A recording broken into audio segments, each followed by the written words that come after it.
I'm a 30-year-old woman, and Thanksgiving in my family has always been, let's just say, a production. Every year, it's the same. We gather at my parents' house, stuffed into a too-small dining room, and we go through the motions. Smiles are forced, old grudges get rehashed, and the atmosphere teeters on the edge of a blowout from the moment I walk through the door. But this year, I decided it was going to be different. I'd been working on myself, setting boundaries, and trying to let go of the feeling that I had to fix everything for everyone. Thanksgiving, though, felt like my last test. My family didn't exactly make things easy, and I had a feeling this year wouldn't be any exception. Still, I walked in, hoping for peace, armed with my best intentions. The moment I stepped inside, I could feel the tension. It was barely noon, and already, everyone seemed on edge. My mom was in the kitchen, barking orders as she pulled a turkey out of the oven. The smell of burned stuffing hit me like a wall, and the noise of clanging dishes and clinking glasses was intense. Mom gave me a quick hug, then whispered in that way only moms can, "Please, just try to get along with everyone today. It's Thanksgiving. It would be nice if you could. Fall in line, for once." Her words didn't surprise me. She'd always tried to keep up appearances, no matter what was boiling under the surface. As soon as I walked into the living room, Aunt Linda cornered me. She does this every year, and every year I brace myself. She started in immediately, asking me if I was still at that same job.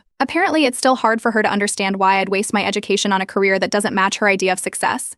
Then there was Uncle Rick, who barely looked up from his phone as he pointed out, in his usual blunt way, that I'd gained a bit. Not even a hello, just that. I let it slide, though I could feel the knot in my stomach growing. Before I could catch my breath, my sister Jessica was there, smiling that too sweet smile that always means trouble. Jessica, who has 2 kids, immediately asked, "So, still single?" The room went quiet, and I felt every set of eyes on me. She followed up with, "Oh, and no kids, right?" It was her classic line, her way of reminding everyone who the real adult was. I gave her a tight smile, trying not to react. Somewhere between the appetizers and setting the table, my dad pulled me aside. He started with small talk, asking how work was going, but it quickly shifted. My brother, of course, had gotten into some financial trouble. Again, Dad said, family helps family. Maybe you could chip in a little? Just until he gets back on his feet. I wanted to ask when, exactly, my brother had ever been on his feet, but I bit my tongue. The room was buzzing with conversation, but I felt like every word was a direct hit. As we finally sat down for dinner, my mom noticed I wasn't piling on the mashed potatoes. She looked disappointed, even a little insulted. Despite knowing for years that I have specific dietary restrictions, she said, "Oh, come on, just a little. We all have to eat the same. It's family." Before I could protest, she loaded my plate with everything I'd hoped to avoid. The tension rose as dinner went on. My cousin, who had just gotten engaged, spent most of the meal flashing her ring and dropping not-so-subtle hints about my single lifestyle. Each remark felt like a punch, and everyone seemed to be waiting for me to react, but I didn't give them the satisfaction. Then, as if on cue, my mom started to tear up, making a little speech about how Thanksgiving used to mean so much more to us. "It hurts me to see my kids not getting along," she said, dabbing her eyes. And that's when it started.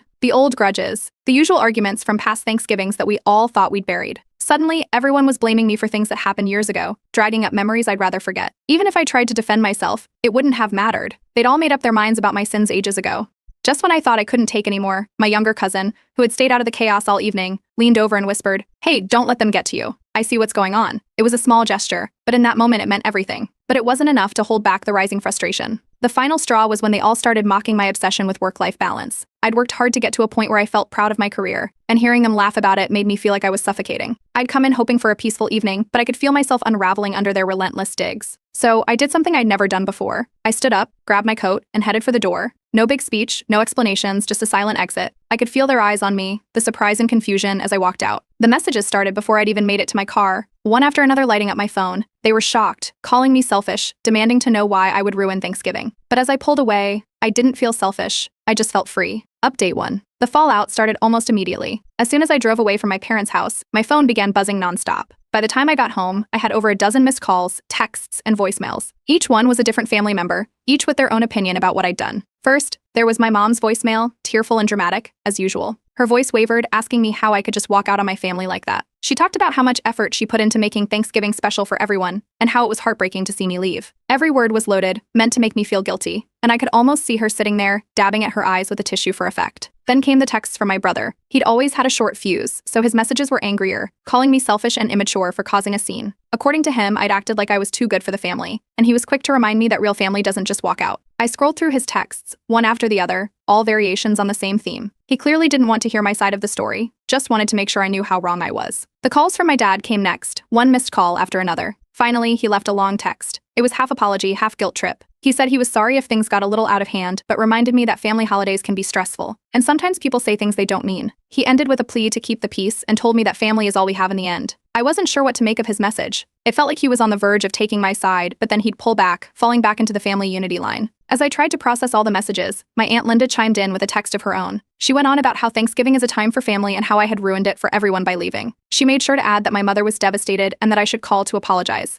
Aunt Linda was always like this, quick to jump in, even when it wasn't her place. Then there was my sister, Jessica. Strangely enough, she didn't say anything. No text, no call, nothing. It was a rare moment of silence from her, and in a way, it was almost worse than the barrage of messages from everyone else. Jessica had always been the queen of passive aggressiveness, and this felt like her own way of punishing me, by giving me the silent treatment. I knew I couldn't take it all at once, so I decided to take a step back. I blocked my mom's number temporarily, as well as my brother's, just to get a little peace. The constant messages were exhausting, and I needed a break from the guilt tripping. I left a few contacts open, like my dad and my cousin, who'd been supportive during Thanksgiving. I didn't want to block everyone entirely, just enough to breathe. The next day, my friends came over. I told them what happened, and they were there to lend a hand, surprised but proud that I'd finally set boundaries. They knew how difficult my family could be, and were happy to see me putting myself first for a change. We spent the day talking, laughing, and distracting me from the chaos of it all, and for a few hours I could forget about the family drama. In the evening, though, my dad texted again. This time, it was different, shorter, more blunt. He called me dramatic for blocking family members and warned me that I'd regret burning bridges. It was clear his apology from the night before had vanished, replaced by frustration. I could almost picture him pacing around, trying to find the right words to convince me to back down.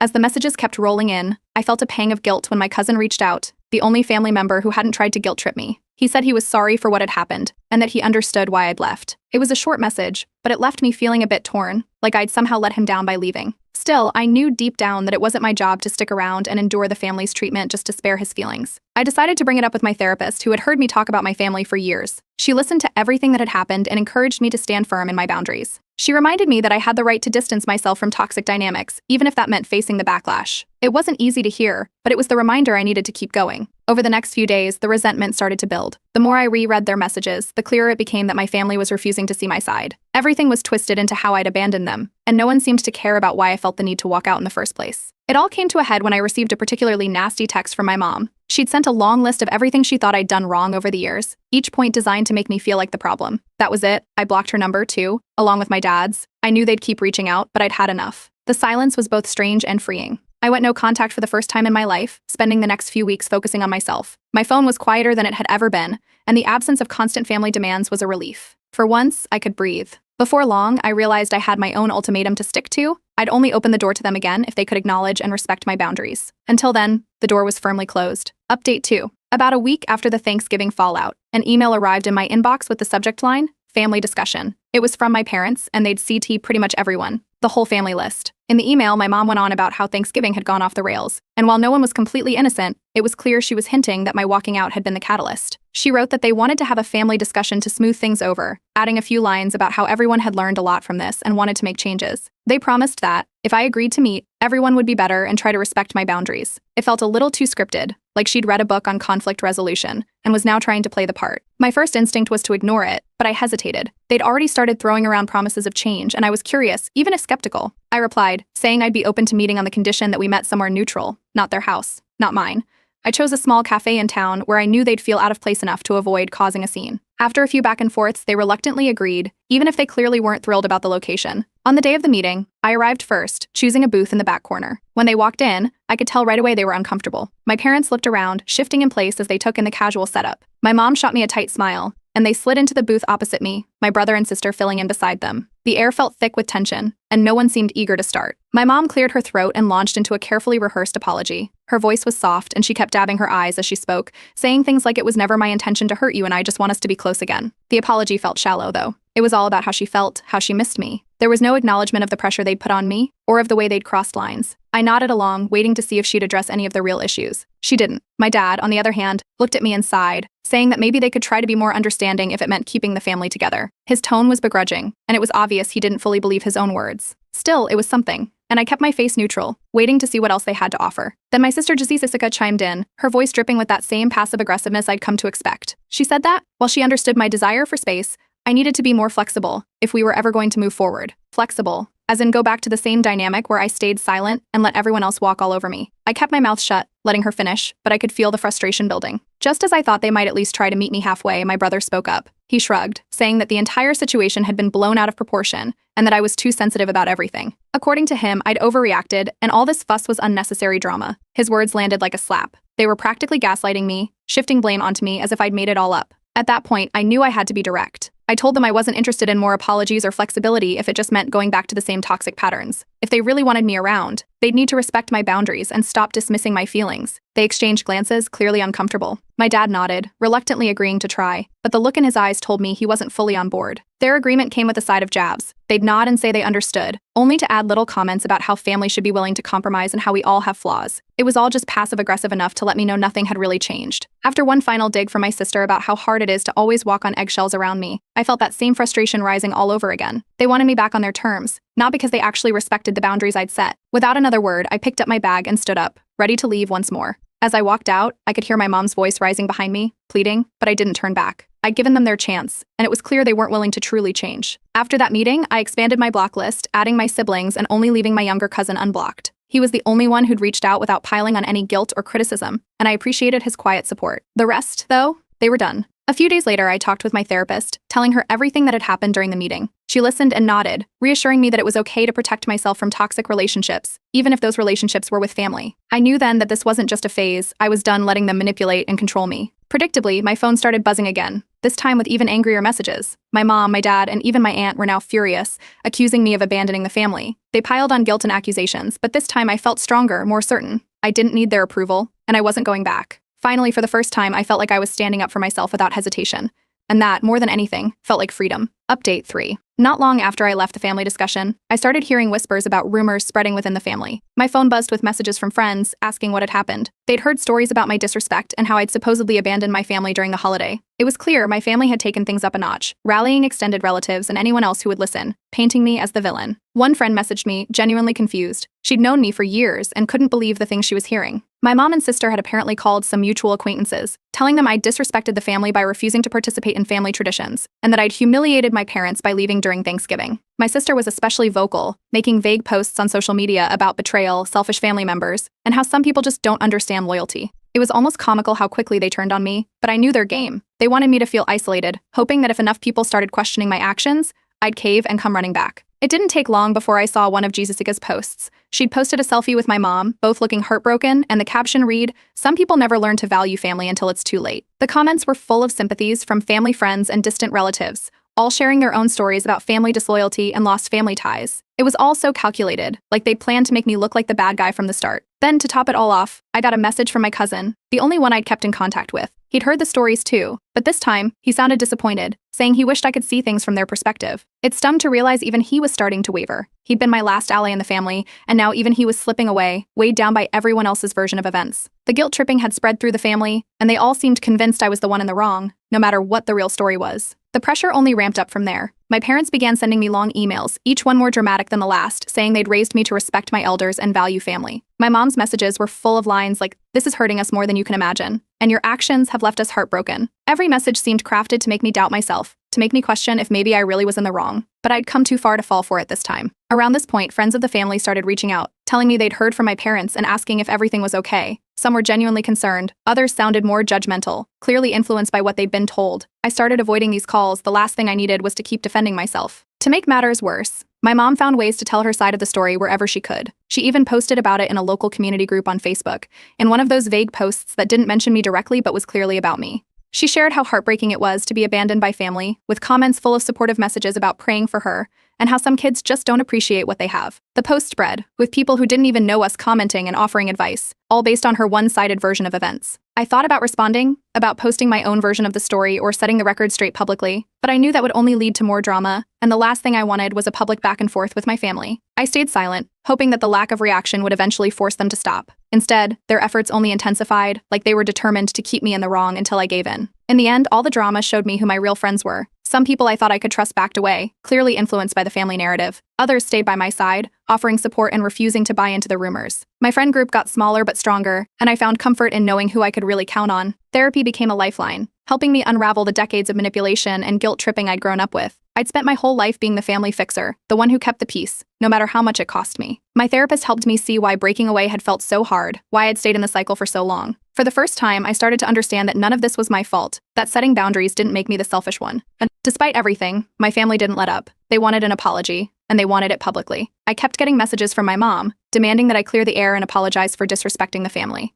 It was obvious they wouldn't be happy until I fell back in line and did exactly as they wanted. But I was done. I didn't owe them an apology for taking care of myself, and I wasn't going to sacrifice my peace just to make them comfortable. So I made a decision. I'd go completely no contact, except for my cousin. He'd been caught up in the family story too, but he was young and had been supportive in his own way. For the rest, though, I was finished. I blocked every contact and muted every thread, determined to finally put my well-being first. The silence was immediate, and for the first time in as long as I could remember, I felt free. The weight of years of expectations and obligations had finally lifted, and I could focus on myself, my friends, and the future I wanted to build. Update 4. Once I cut ties with my family, my life suddenly felt quiet. No more guilt-laden calls, no more passive-aggressive texts, no more pressure to fix whatever drama my family had stirred up. At first, the silence was almost unsettling, like waiting for the other shoe to drop. But as the days passed, I realized I didn't miss it. The space around me felt different, open, even a little peaceful. I still went to therapy, processing everything that had happened. My therapist reassured me that it was normal to feel a mix of guilt and relief. I'd spent years as the fixer, so part of me felt responsible for the chaos I'd left behind. But each session helped me see that breaking free wasn't selfish, it was survival. With the weight of my family's constant demands off my shoulders, I started looking at my life differently. I decided to fill my days with things I genuinely enjoyed, things I hadn't had time for in years. I signed up for a cooking class, partly as a distraction and partly because I'd always wanted to get better at making something beyond the usual microwave meals. Each week, I found myself getting excited about trying new recipes, tasting new flavors, and meeting people who shared my interest. For the first time, I was doing something just for me. I also dusted off some old art supplies I'd tucked away years ago. Painting had always been a passion of mine, something I did to unwind. But over the years, it had been pushed aside, forgotten in the rush to manage family drama. Now, with free time on my hands, I began to paint again, losing myself in colors and shapes, rediscovering a side of me that had been buried. As I focused on myself, my friendships grew stronger. My friends noticed the change, less stress, more laughter, and a lightness they hadn't seen in me for a long time. I was finally present in my own life, free from the endless guilt trips and family obligations. Slowly, I began to expand my social circle, meeting new people at the cooking class and at art events. It was refreshing to build connections that didn't come with baggage or hidden expectations. My newfound independence even began to affect my work. Without constant distractions and the mental toll of family issues, I could finally focus. My productivity skyrocketed, and within a few months, my boss noticed the change. I got a promotion, and with it came a sense of pride and confidence I hadn't felt in years. It was like shedding an old layer of myself, stepping into a version of me that was unapologetically strong and free. The family silence finally broke when my cousin texted me one evening. He didn't apologize or guilt trip me, just let me know the family was still furious but had accepted that I was sticking to my decision. It was a small update, but hearing it from him reassured me. Despite the anger and hurt my family felt, they were slowly starting to respect my boundary. At least, that's how it seemed. A week later, my sister Jessica sent a short message, something along the lines of, "I'm sorry for my part in all this. I hope we can talk one day." It felt rushed, like she was checking off an apology box rather than genuinely reaching out. I thought about how to respond and decided to keep it simple. I thanked her for the message, then reminded her that I still needed space. She didn't reply after that, and I didn't dwell on it. Then came an email from my mom. She poured out how the family was in pieces without me, describing how hard things had been since I'd left. She'd listed every reason why my leaving had hurt them, as if I needed to be reminded of the ripple effect my decision had caused. I read through her words, feeling the familiar tug of guilt, but this time I knew better. I could see the manipulation, the way each sentence was crafted to pull me back in. Instead of replying, I simply deleted the email. With Thanksgiving approaching, my friends invited me to join them for a holiday dinner. I hesitated at first, spending Thanksgiving without my family felt strange, but I knew this was the fresh start I needed. When the day arrived, we cooked together, shared stories, laughed without any underlying tension or expectation. It was the most relaxed Thanksgiving I'd ever had, surrounded by people who didn't judge or criticize. There were no hidden motives, no guilt trips, just genuine joy and friendship.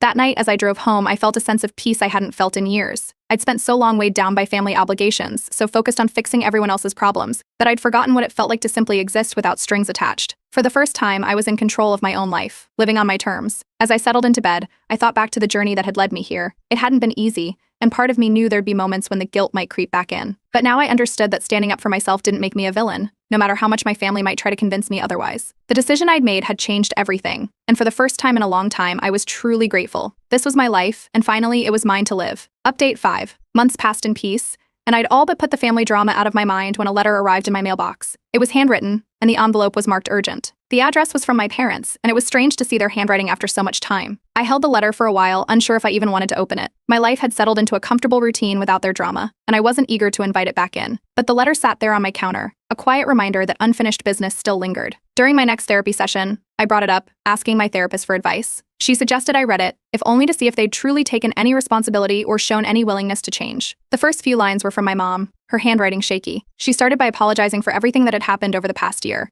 This wasn't like the texts or emails she'd sent before, full of guilt trips and subtle jabs. Instead, she acknowledged the manipulation, saying she hadn't realized how her actions had affected me over the years. She wrote that, looking back, she could see the patterns now and understood why I'd felt the need to walk away. She even admitted she'd pressured me to take on roles in the family that weren't mine to bear, always expecting me to fix things. It was as close to an honest apology as I'd ever seen from her. My dad's part followed, and it was shorter, more reserved, but it surprised me. He admitted that he'd ignored a lot of the issues because he thought it was easier to keep the peace by turning a blind eye. He wrote that he missed having me in his life, and he was even willing to attend therapy if it meant we could rebuild some sort of relationship. It was shocking to read. My dad had never been one to even mention therapy, let alone suggest going himself. Then there were notes from my brother and sister, tucked in at the end. My brother wrote that he was sorry if he'd added to the pressure, admitting that he'd always taken it for granted that I'd help, assuming I could handle it. My sister's note was short, more of a general apology for her behavior during the Thanksgiving debacle and the smear campaign that followed. I could tell she wasn't as invested, but even her message felt a little more genuine than anything I'd received from her before. Toward the end, they proposed a meeting as a family, with the added condition that we could all attend therapy together to work through the issues. They left it up to me, saying they'd respect whatever decision I made. For the first time, I felt they might actually mean it. I took a few days to think it over, then sat down to draft my reply. I kept it honest and to the point, telling them how much their actions had affected me and why I'd made the choices I had. I agreed to a meeting, but only on my terms. It would be in a neutral setting, mediated by a therapist.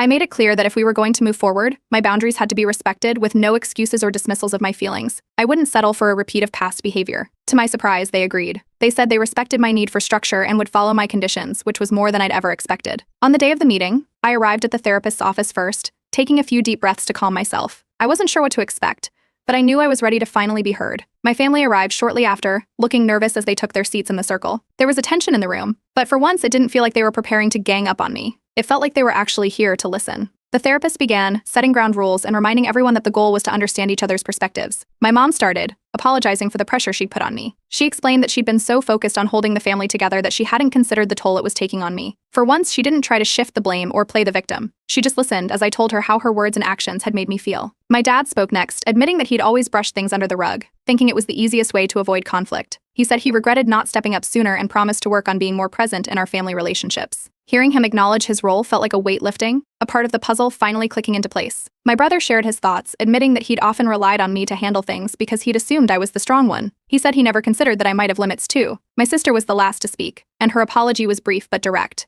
She admitted she'd been wrong to join the smear campaign, saying she now realized it had only made things worse. For the first time, there was no shouting, no interruptions, no dismissing of my feelings. Each of them took responsibility without deflecting or making excuses.